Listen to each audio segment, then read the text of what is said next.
So hello there, अपने problem से continue करते हैं और कुछ प्रॉब्लम्स मैंने लिखे हुए हैं उन्हें ट्राई करते हैं। तो आई गेस ये स्टेटमेंट्स हैं क्वेश्चंस के, ये स्टार्ट करते हैं सॉल्व करना। तो अगर पहला प्रॉब्लम पढ़ें तो ये एसएचएम का है और काफ़ी डिसेंट प्रॉब्लम है। चलिए ट्राई करते हैं। देखिए, तो इन्होंने क्या बोला है, हमारे पास एक छोटी सी बॉल है जिसकी डेंसिटी 4 रो नॉट है, ओके। और जो कि ठीक है, उसको लेफ्ट कर दिया गया सरफेस ऑफ द लिक्विड से, fine. Density of the liquid very कर रही है, अच्छा। वाइल सरफेस से हाइट है और फिर बताना टाइम पीरियड ऑसिलेशन कितना है। ठीक है, थोड़ा इसको समझते हैं। इससे ये जो ये कंटेनर हो गया और यहाँ पे हमने एक बॉल जैसे ड्रॉप करी है और इसका कुछ ऐसा है कि यहाँ से अगर वाई डिस्टेंस पे जो डेंसिटी है वो वेरी करिए कितनी है, rho is equal to rho naught into 1 + a/। ठीक है, फाइन। तो तुम तो इसको ऐसे देखो, अगर यहाँ पे वेरी कर रही है और लेट्स से इस कॉन्फ़िगरेशन पे आके, इनफैक्ट ऐसा समझते हैं, लेट्स से एच हाइट नीचे आने के बाद यहाँ पर इक्विलिब्रियम आ गया। ठीक है, मतलब होगा क्या, इस करस्पॉन्डिंगली वाई पे क्या होगा, ये मतलब मैंने इक्विलिब्रियम बोल रहा हूँ तो ऑफ कोर्स यहाँ पे क्या हो गया होगा, जो mg होगा और जो बायोन्सी होगा उन्हें बैलेंस कर लिया, वो इक्वल हो गए होंगे। चलिए ठीक। अब इसके बाद अगर तुम खुद सोचो, अगर मैंने इसको फर्दर और डिस्प्लेस किया, लेट से ये कितना हो गया, h से h प्लस डी एच हो गया। ठीक है, तो अंतर क्या पड़ेगा, जो एम है वो तो कांस्टेंट है, तो जो एफ बी आएगा वो अपवर्ड फोर्स होता है, तो वो अपने मेन पोजीशन में रिटर्न करवा देगा उसको। इतना समझ आता है। तो जो डिफरेंस फोर्स में आएगा, अगर मैं नेट फोर्स लिखूं, तो वो जो बायोन्सी फोर्स एक्स्ट्रा आ रहा है क्या वो वही है, बात समझ आती है। चलिए बढ़िया। और क्योंकि स्मॉल बॉल है तो मैंने मान लिया कि जो वॉल्यूम है वो छोटा सा डीवी है। ठीक है, ये डीवी वॉल्यूम मैंने मान छोटा सा, तो जो बायोन्सी फोर्स लग रहा होगा सिर्फ वही चेंज कर रहे हैं। तो मैं क्या लिख सकता हूँ, D into D D F, जो एक्स्ट्रा फोर्स आएगा इनकॉर्पोरेट होगा बॉडी पे, वो कितना होगा, फॉर्मूला कितना होता है बायोन्सी का, V S into rho L into G. तो वॉल्यूम समझ तो आई गेस डीवी मैंने बोला है, तो d v multiplied by rho of liquid तो वेरी कर रही है, लेकिन इस हाइट के लिए मैं कांस्टेंट मान सकता हूँ क्योंकि वॉल्यूम काफी छोटा है। तो 1 प्लस, सॉरी डिफरेंशिएट करना है ना बेटा, भाई इसको हटा के डिफरेंशिएट करना है ना, तो अभी डिफरेंशिएट कर देते हैं। पहले वो फोर्स लिखते हैं, ठीक है फाइन। तो मैंने माना क्या है कि वो एच हाइट पे है। ठीक है, तो एच हाइट पे क्या होगा, एक सेकंड ना। एच हाइट पे अगर मैं किसी भी रैंडम एच हाइट पे अगर बायोन्सी फोर्स लिखूं तो क्या लिखूंगा, F B is equal to rho naught into 1 + a/y। यहाँ पे क्या होगा, a into H into D V, elemental volume into G. अब इसको डिफरेंशिएट करना है अगर मुझे, तो मुझे किसके रिस्पेक्ट में करना है, एच के रिस्पेक्ट में, सही है। तो D F B is equal to क्या होगा, rho naught into D V into G into A D H. इतना समझ आता है, बढ़िया। इज इक्वल टू ये जो फोर्स आ रहा है, ठीक है, ये फोर्स आ रहा है, ठीक है, और ये किसके इक्वल होगा, ये डी एच क्या है, displacement from the main position, इतना मैंने डिस्प्लेस करा है। ठीक है, ओके, इतना समझ आता होगा। एच से मैंने एच प्लस डी से डिस्प्लेस कर दिया, उसको डिफरेंशिएट किया rho into D H, okay fine. तो इज इक्वल टू क्या लिखूंगा, 4 इंटू रो नॉट मास और into elemental volume DV into omega square into D H, क्योंकि यही मेरा मेन पोजीशन से डिस्टेंस है। तो अगर तुम देखो यहाँ से ओमेगा स्क्वायर की वैल्यू कितनी आ रही है, आई गेस डीवी और डी एच कैंसिल हो गए, क्या बचा हमारे पास, 1/4 A into G is equal to omega square, सही है। तो ओमेगा स्क्वायर की वैल्यू आ गई ए जी बाई 4, ए की वैल्यू कितनी है 2, जी की कितनी है आई गेस 20 है, तो कितना हो जाएगा 2 × 10⁴ is equal to omega square. तो ओमेगा की वैल्यू कितनी आ जाएगी, √5। तो टाइम पीरियड कितना होता है 2π/ओमेगा, तो कितना हो जाएगा 2π/√5। तो आई गेस इसका आंसर 5 आ जाएगा। ठीक है, आई डोंट थिंक इसमें कुछ गलती है, एक बार सोच लीजिए फिर भी अगर कुछ गलत हो इसमें तो। एलिमेंट्री डिस्प्लेस किया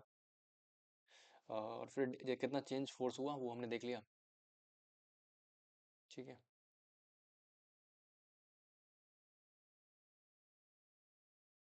चलो ठीक है, अगर होगा तो मुझे बता देना, बाकी तो ठीक है।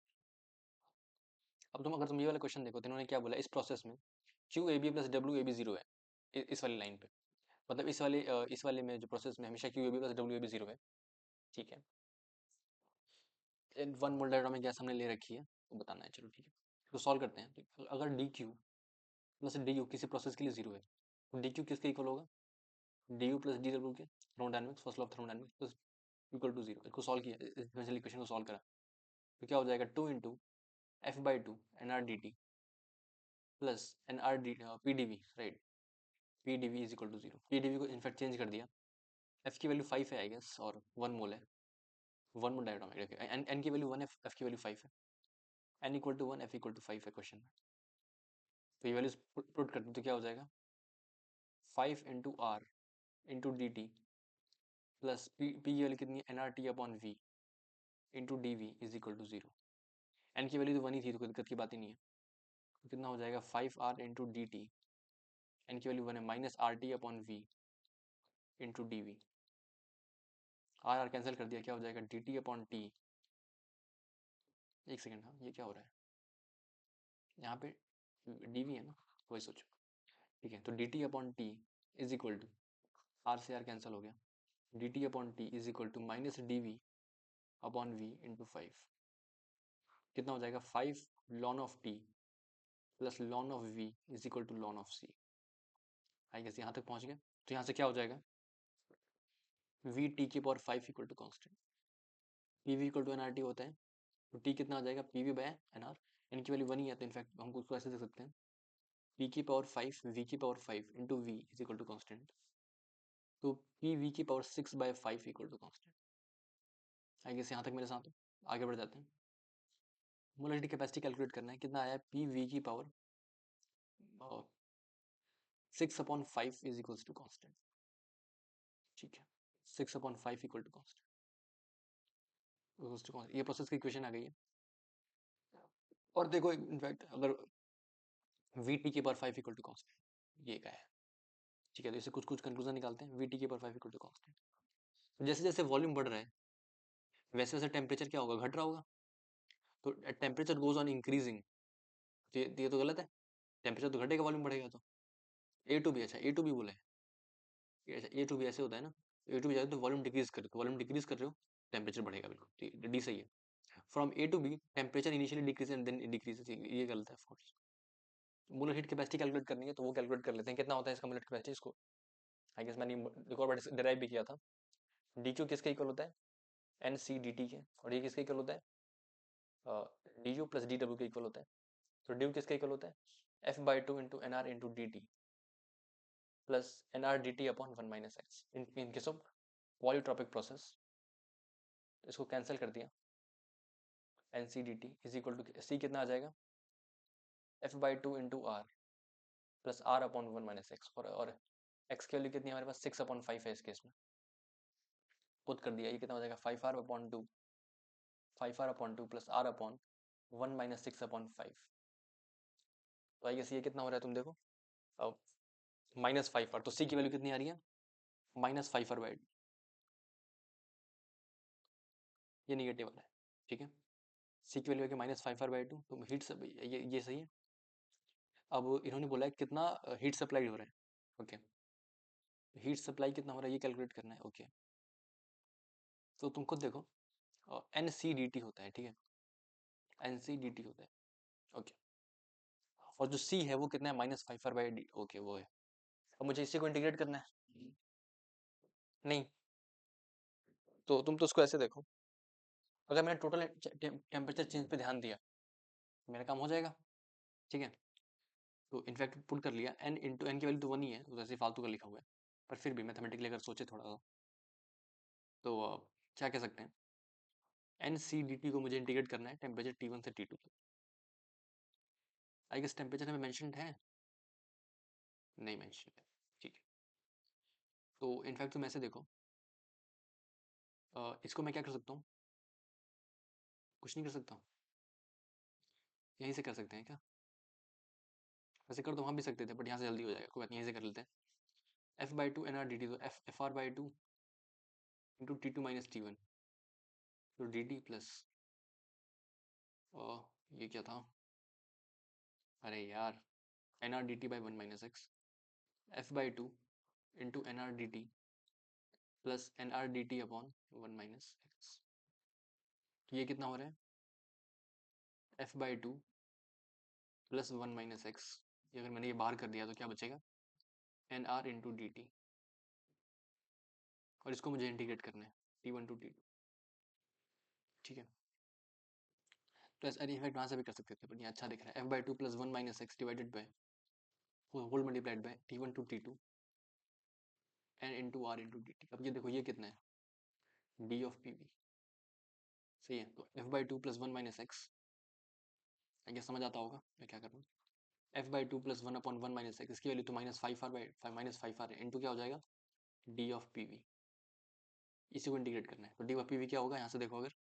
पहले क्या है 6p0 v0, बाद में क्या है 4p0 v0, तो ये 5/2 प्लस 1 माइनस 6/5 कितना हो जाएगा -5/2 होल मल्टीप्लाइड बाय,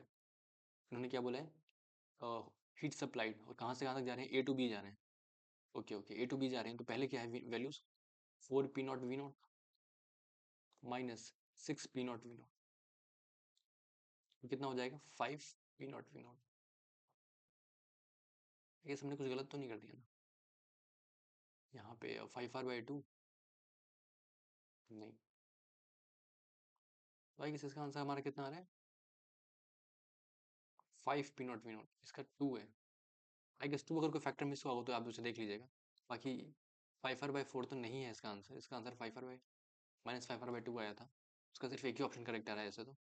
इसका आंसर सिर्फ डी सही है, ठीक है, बाकी देख लीजिएगा जो भी है। If there is calculation do let me know, ठीक है, बाकी अकॉर्डिंग टू मी इसका आंसर तो एक ही आ रहा है। चलो ठीक है, ये वाला क्वेश्चन देखते हैं एक बार। A smooth narrow horizontal tube, एक स्मॉल बॉल कंटेन करा है इन्होंने, ओके ओके, मैं स्टेटमेंट समझाता हूँ प्रॉपर्ली क्या कह रहे हैं, देखो एक बार ध्यान से। उन्होंने, अरे यार ऐसा तो बोला ही नहीं था, हाँ तो उन्होंने क्या बोला था कि एक सर्कुलर ट्यूब है, एक सर्कुलर ट्यूब है, यहाँ पे से ग्राउंड में पड़ी हुई है, और ये फ्री टू मूव है, स्मूथ है मतलब सरफेस, ठीक है, और यहाँ पे एक बॉल पड़ी हुई है, इसका मास m है और इस ट्यूब का मास 2m है, ठीक है। तो इन्होंने बोला है जब ये ऐसे, और ये जो रेडियस है ये इन्होंने r दे रखी है, let's say, तो बोल रहा है जब ये जो बॉल है इसको जस्ट स्लाइड इम्पल्स दिया, स्लाइड मतलब जो इसको वो दिया, प्रोवाइड करा, कुछ बहुत स्लाइड प्रोवाइड करा, तो जब ये लीव कर रही होगी यहाँ से बाहर निकलेगी, तो उस टाइम इसका एक्सेलरेशन कितना होगा, acceleration of tube, acceleration of tube काफी अच्छा प्रॉब्लम है, इससे समझते हैं कैसे कर सकते हैं, एक्सेलरेशन ऑफ ट्यूब क्या होगा, ये प्रॉब्लम है, ओके, तो समझते हैं कैसे कर सकते हैं। खुद देखो, तुम खुद देखो, जब ये यहाँ से बाहर निकल रही होगी तो वो होगा क्या, लेट्स से किसी इंटरमीडिएट पोजीशन में बात करते हैं तो क्या होगा,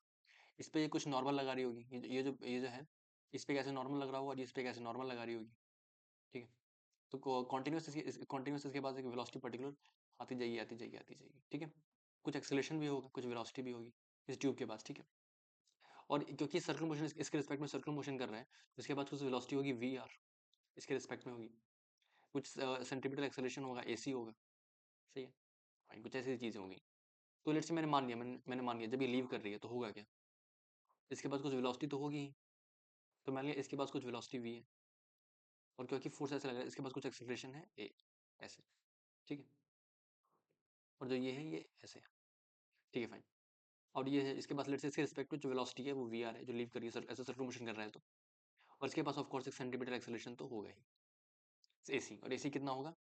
तुम देखो, तो इसके इसके रिस्पेक्ट में सर्कुलर मोशन कर रहा है, उसको तुम वेलोसिटी ये वाली इंपार्ट करो, v वाली, और इसके रिस्पेक्ट में क्या होगा v उल्टा इंपार्ट करो, लेकिन वो परपेंडिकुलर डायरेक्शन में है इस पॉइंट पे, AC कितना होगा VR² r ही आ जाएगा, आगे समझ आता होगा। इसके रिस्पेक्ट में सर्कुलर कर रहा है, इसके इसमें अंदर पड़ जाएगा, आई गेस रिकॉल कर पा रहे हो वो क्वेश्चन, ठीक है। तुम खुद सोचो एक बार, अगर मैं इक्वेशन लिखूं तो मैं पहली इक्वेशन क्या लगाऊंगा, तुम देखो F external in horizontal direction, there is no horizontal direction force, F external horizontal, normal internal दोनों के बीच का, N और mg वर्टिकल है, इसका इसका NMG और इसका ये जो नॉर्मल पार्ट हो रहा है, राइट, तो और ये वाला नॉर्मल इंटरनल है, ये वाला नॉर्मल, और ये नॉर्मल वर्टिकल है, F external हॉरिजॉन्टल ये तो जीरो है, कोई हॉरिजॉन्टल फोर्स नहीं हॉरिजॉन्टल डायरेक्शन में, तो क्या होगा अगर मैं लिखूं तो अगर कोई नेट फोर्स नहीं है तो,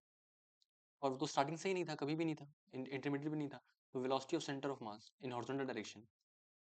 इज ऑलवेज जीरो, नहीं क्योंकि वो तो था ही नहीं, मोमेंटम तो हमेशा कंजर्व होगा इन हॉरिजॉन्टल डायरेक्शन, मोमेंटम हमेशा कंजर्व होगा ना, तो मैं पहली क्वेश्चन कहाँ से लाऊंगा, इसका मास कितना था m, और इसका कितना था 2 इंटू, तो इस पॉइंट पे तो इसके पास तो वेलोसिटी है ही नहीं परपेंडिकुलर डायरेक्शन में रिलेटिव टू, तो इस पार्टिकल के पास क्या है अगर मैं लिखूं तो ग्राउंड फ्रेम में इधर की तरफ इसके पास क्या है इसके रिस्पेक्ट में था ना, तो इसके रिस्पेक्ट में था वी आर था, तो इसके पास क्या होगा वी भी होगा और ऐसे वी आर भी होगा, ये एम मास के पास, बस 2m को अगर पॉइंट मास से रिप्रेजेंट करो तो क्या होगा 2m के पास क्या होगा सिर्फ v होगा और एक्सेलरेशन भी होगा। सही है, तो मुझे क्या लिखना चाहिए इनफैक्ट अगर लिखना ही चाहिए तो m into v plus 2m into v should be equal to 0, यहाँ से आ जाएगा v इज इक्वल टू 0। इसका इसका मतलब हॉरिजॉन्टली मूव नहीं कर रहा होगा उस पॉइंट पे, क्यों नहीं कर रहा I don't know, but acceleration तो होगा, ये वाला ये एक्सेलरेशन ठीक है। और वो एक्सेलरेशन कहाँ से आ रहा होगा, ये जो ट्यूब के साथ कॉन्टैक्ट में पड़ा हुआ है इस टाइम पे, वो कुछ डेफिनेटली इसमें नॉर्मल लगा रहा होगा ऐसे, और इस पे नॉर्मल ऐसे लग रहा होगा, ये वाला यही वाला नहीं, और ये जो n है ये किसके इक्वल होगा तुम खुद देखो एक बार, ये जैसे ये जो पॉइंट पार्टिकल पड़ा हुआ है इस पे कौन कौन से फोर्सेज हैं, इधर की तरफ mg है, इधर की तरफ से ग्राउंड का नॉर्मल है n डैश, इधर की तरफ क्या है और ट्यूब का नॉर्मल है n, और इधर क्या लग रहा होगा mv स्क्वायर बाय r, तो जो n किसके इक्वल होगा mv स्क्वायर बाय r के इक्वल होगा। ठीक है, तो मुझे अब ये जो v है ये vr है, इतना समझ आता होगा, ये vr स्क्वायर बाय r है, स्मॉल v 0 आ गया, स्मॉल v, और हमें ये कैलकुलेट करना है कि vr कितना होगा। तो तुम देखो सबसे बेसिक इक्वेशन क्या कर सकते हैं, कोई हॉरिजॉन्टल फोर्स है नहीं, we can conserve energy right, ये यहाँ से यहाँ तक फॉलो है, उसके करस्पॉन्डिंगली इसके पास वेलोसिटी है जो कि हमने मोमेंटम कंजर्वेशन से कैलकुलेट करा जो कि 0 आ रही है, तो सारी जो एनर्जी होगी उसको इम्पार्ट हुई होगी, आई गेस इसको इम्पार्ट हुई होगी, इतना समझ आता है। और ठीक है, तो मैं क्या लिख सकता हूँ M G into R is equal to